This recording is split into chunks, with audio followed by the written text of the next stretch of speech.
You can stand from there. Shri Kalgeshna and Singh Dev. Friends on the other side. Last paragraph done. नहीं, Singh Dev बोला. Sir, similar naam hai. Please now, you need not get disturbed. Sorry. Sir, I don't envy the finance minister's position. The economy is in a gloom, not just global. The Indian economy is in a gloom. He is faced with a looming election, if not this year, for sure next year. He has to address expenditure, play to his constituency, appease the voters, which he has tried to do by tokenism for women, for the youth, for some sections of the marginalized society. And all this while keeping the priority of containing the fiscal deficit. I do not agree with the other members when they have criticized him for not adhering to fiscal responsibility. I think, sir, it's essential. It's an essential responsibility of ours that we stick to fiscal responsibility towards this fiscal deficit, containing it so that we don't burden our future generations with the debt that we undertake.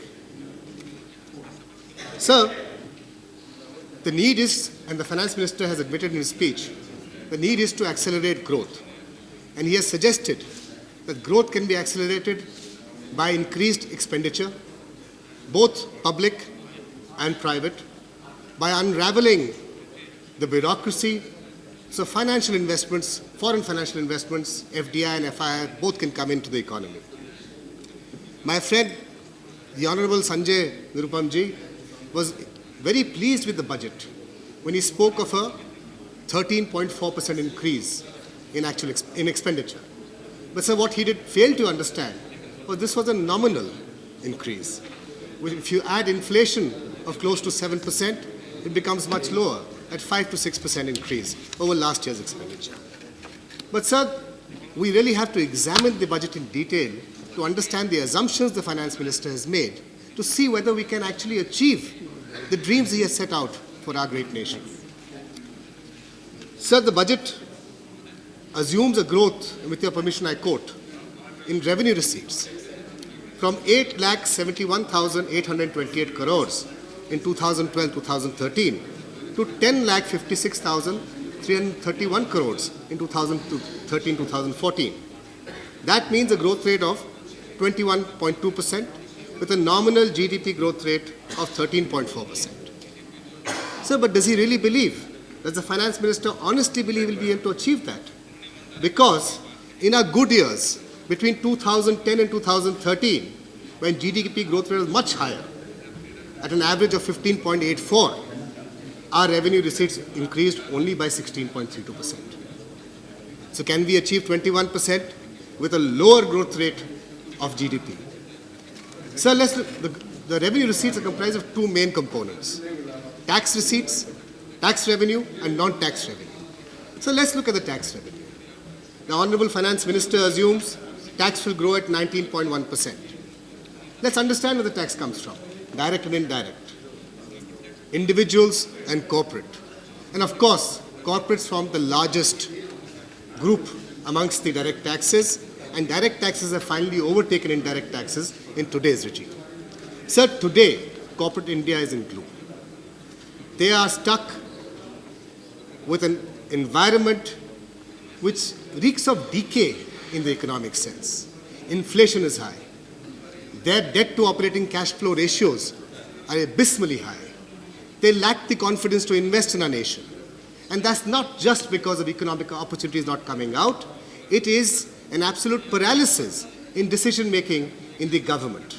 The Honorable Finance Minister has tried to address that by speaking about his vision with the Cabinet Committee on Investments, by talking about unraveling of the coal sector, the oil and gas sector, much needed policies. But why they had to wait for 4 years, I don't understand. These are problems which are not new to the nation. But the biggest problem we face in today's economic environment, sir, is that one of corruption, is one of inefficiency, is one of red tapeism and bureaucracy, something which I fear the finance minister by himself will not be able to address. Sir, a 7% growth rate in inflation will curb demand. adversely affect GDP growth rate and consequently tax collection. Sir, the current year's budget has witnessed a shortfall in actual tax collection of approximately 5%. Will we be able to meet the target this year as he expects? Let's look at non-tax revenues, sir. The Honorable Finance Minister has expected that non-tax revenues grow up by 32.8% in 2013-14, which is from 1,29,713 crores to 1,72,252 crores.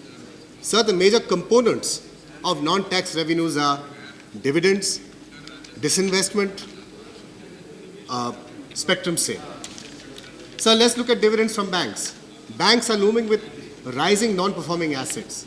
Will they be able to pay dividends as they have last year? Sir, disinvestments. We have seen the mishap and the bungling of the government in disinvestments. Sir, in the current year, disinvestments were supposed to be to the tune of 30,000 crores, whereas the Honorable Finance Minister has achieved only 24,000 crores this year. Sir, not only that, throughout the history of disinvestments, from 1990 till now, sir, disinvestments have been targeted at 2.1 lakh crore, but actual achievement has been only 1.3 lakh crore. That is roughly 60%. So he targets 55,800 crores worth of disinvestments this year. I fail to see how he will achieve that figure. Sir, spectrum. We have seen the absolute failure in spectrum sales just a few months ago.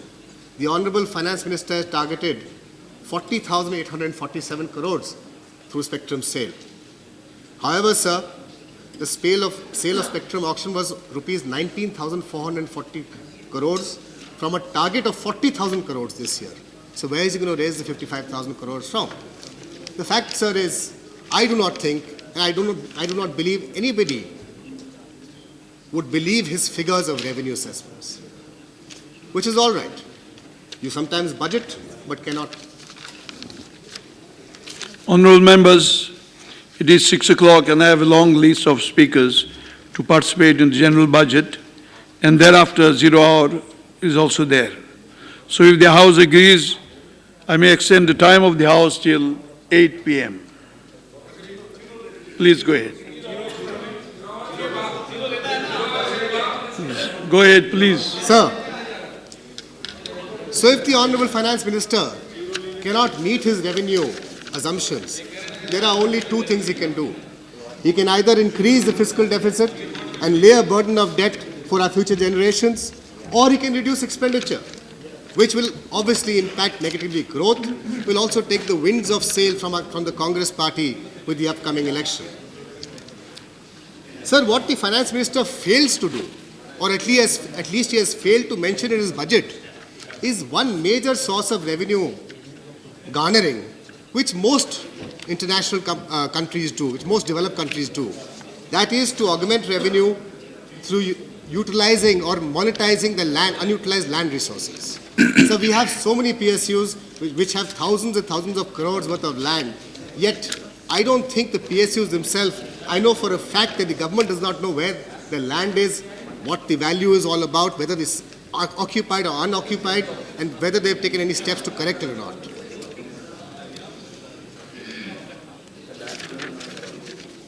Sir, so let's go to the expenditure now. We will safely assume, and I hope the Finance Minister has the responsibility to adhering to fiscal deficit of 5.2 and 4.8 as he has set himself out to be.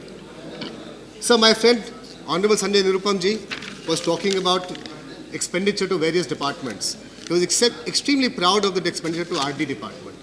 Sir, I fail to understand when RD department, Rural Development Work Department, was given almost 75,000 crores last year and could only spend 55,000 crores. It failed to spend 55,000 crores.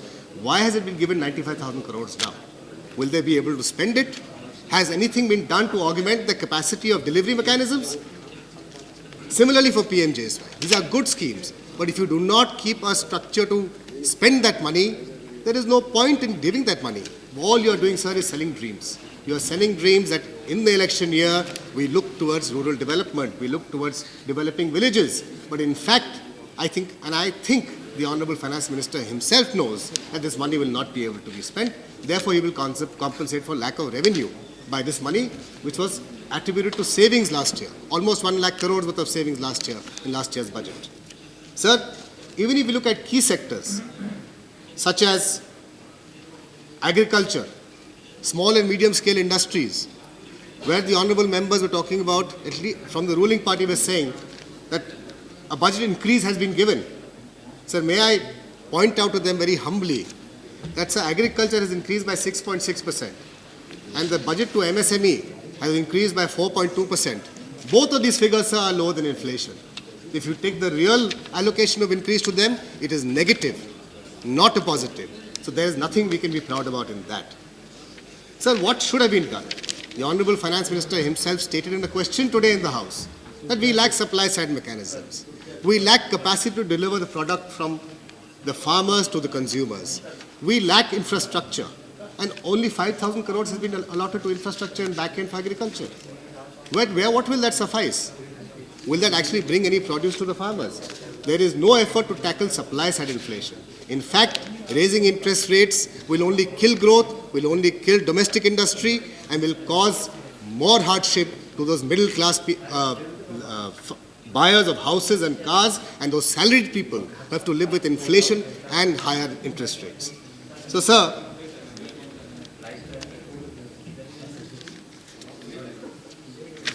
if you do not spend from the public, you will not have growth. But you can have growth if you have private spending, domestic spending, if you have foreign investors spending. So let us understand what the Finance Minister has done to augment growth, because he himself says our country and our growth rate is critical to the economy of our nation. Let's understand. A new, and I quote with your permission, sir, a new IFC and World Bank report called Doing Business ranks India as number 132 amongst 185 countries, lower than Sri Lanka, lower than Bangladesh, lower than Nepal. Will we encourage domestic investment with this kind of a ranking for doing business? The kind of corruption we've seen, sir, the kind of red tapeism we see, the kind of inefficiency we see, the kind of fighting between one department and the other, where thousands and thousands worth of crores worth of investments are stalled because one department of the government does not agree with the other department's proposals. Will we actually see investment taking place? Sir, what the Finance Minister needs to do, and I hope he attempts to do at some stage, is to reduce bureaucracy, to make it more transparent, to allow a better understanding and predictability of economic policies so that we can actually achieve domestic investments. If you talk to any of the top 20 domestic corporate houses, none of them want to invest in India. None of them want to invest in India because they are fed up. They're fed up of corruption, they're fed up of inefficiency, they're fed up of crony capitalism. And we have seen enough instances of that. I'll give you an instance, sir. The government needs to be clear in its policy of investment, to allow investment to come in, be it foreign or Indian. However, the Defense Ministry, where we've seen scams after scams, where we have one of the cleanest, in my view, one of the most honest and cleanest Defense Minister, yet we have seen scams after scams in the Defense Ministry because there is no transparency. They talk of one method of procurement, they switch to another method. There is no transparency in the way people can address the system. It's a foreign investment. The Honorable Finance Minister hopes to cut the current accounts along with augmenting current account deficit, along with augmenting growth through foreign investment, be it FDI and FII. But sir, if the targeted borrowing of India is 6.29 lakh crores, will foreign investors, FII or FDI actually want to come into India? Sir, if you have hiked in the tax payable on royalties to parent companies abroad, will that help or hinder foreign investors from coming into India? The Honorable Finance Minister has talked about a FDI and FII limit. He says 10% holding and below FII, 10% holding and above FDI. But sir, does the Honorable Finance Minister know that of the 586 companies which are classified as FDI holdings, the overall foreign ownership is less than 10% in 217 of them. And of the 1,317 companies who are classified as FII, the overall holding is more than 10% in 380 companies. Now, sir, they will either have to raise their equity or change their classification to avail of company law benefits, from avail of tax exemptions. Now, well, I think the Finance Minister wants to clarify matters, but what I am attempting to tell him is that he is confusing the matters even more. What's going to happen now, sir, is in certain sectors, FDI is allowed. In certain sectors, FII is allowed. What is going to happen is FDI and FII will get together to gain ownership of companies without the finance ministry's knowledge, without the RBI's agreement. They will in fact manage to hoodwink the system. So you have to give me 2 minutes, sir. Sir, the Honorable Finance Minister says foreign investment is critical to containing the current account deficit, which means the balance of trade and balance of payments of our country. And it's essential, sir, but which also has an impact on the fiscal deficit, because if current account deficit goes out of hand, the rupee will depreciate, our external borrowings will rise up in value, and our fiscal deficit will increase, and the interest payments out will increase. So one of the main ways we can contain our current account deficit was to contain the buying of gold. But in fact, you have allowed a larger allowance for individuals to gold. And I don't know what the gold policies are. I haven't studied them in detail. But today's newspaper, sir, we saw an article where a diplomat was arrested, caught at the airport bringing in 20 kgs of gold. And the same newspaper, I saw another article where another gentleman had hidden some gold in a bodily orifice to smuggle in gold. So I don't know what the finance ministry is doing with the gold policy, but I can certainly say if this is an indication, sir, then it's not the correct thing. You have to revisit that gold policy. Sir, what should have been done is to boost export. What should have been done is to decrease the trade deficit. Unfortunately, I do not think the finance minister has stressed enough on that. What the finance minister has stressed on, keeping his political constituency in mind, is, and I'm glad, therefore once it has found a good place in our budget, is the gender budgeting system. Is the 1,000 crore loan to women. Of course, it helps him in his politics, it will help him in the elections, or so they would like to believe. But certainly it is a good step in the right direction. But sir, I hope it goes beyond that tokenism of 1,000 crores for 50 crore women of India, which amounts to only 20 rupees per woman in India. I hope you take a step beyond that in the years to come. Sir,